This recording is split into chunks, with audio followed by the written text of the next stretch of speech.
Just a quick synopsis of my experience with the Fenix HP25R headlamp in use with caving.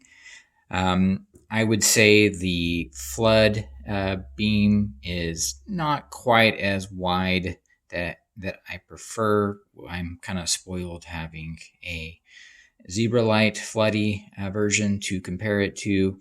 But I would say that the fall off on that is it's a little bit sharp and the angle is not quite wide enough so you can kind of see this dark halo.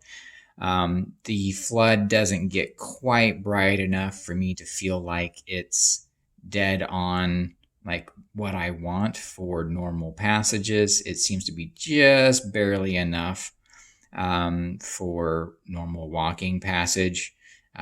It's serviceable, I would say, would probably be the best description for the flood on high.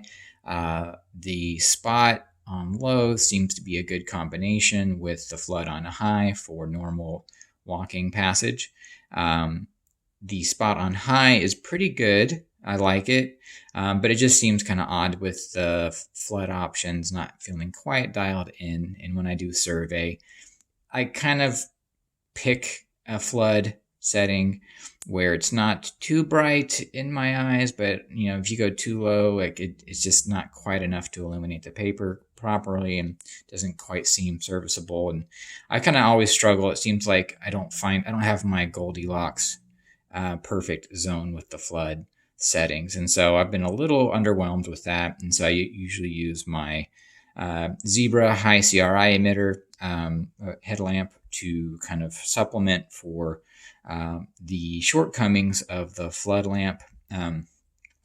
So yeah, I've had this for less than 6 months. I just looked down to trying to remove the battery to throw on the charger just to double check where it was at. And I was having some troubles with the tail cap.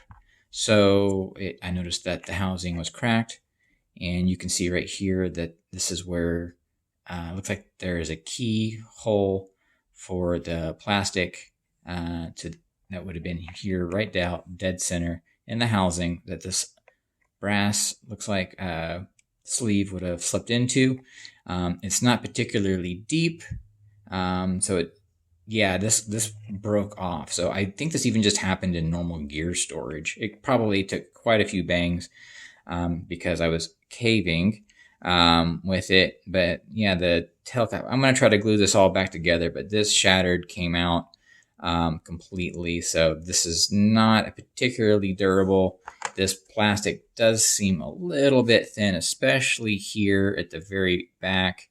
It's just, I don't know. It's quite sketchy thin. It's just like barely serviceable when it comes to the build quality on this. But I think that this sleeve is just too short. There's actually more mass here on the tail cap itself with this on here. And so this is not enough meat here to win when it comes to the tug of war that happens with the shifting and the torquing forces that are needed to remove the tail cap from this metal sleeve.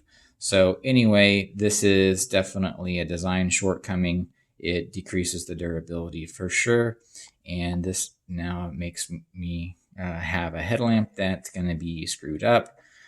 I'm going to have to fix this. So I'm going to get the epoxy out. This probably isn't going to be covered by the Fenix warranty because it's not normal wear and tear, I think. But anyway, if they see this, maybe they can reach out to me because I'm not going to reach out to them. So, man, I wish I had some better recommendations. I'm still searching for the perfect headlamp. I'm going to keep this one for now if it still works after I glue it together. I've got a setup that's working for me, but man, I'm not over the moon about this thing. All right.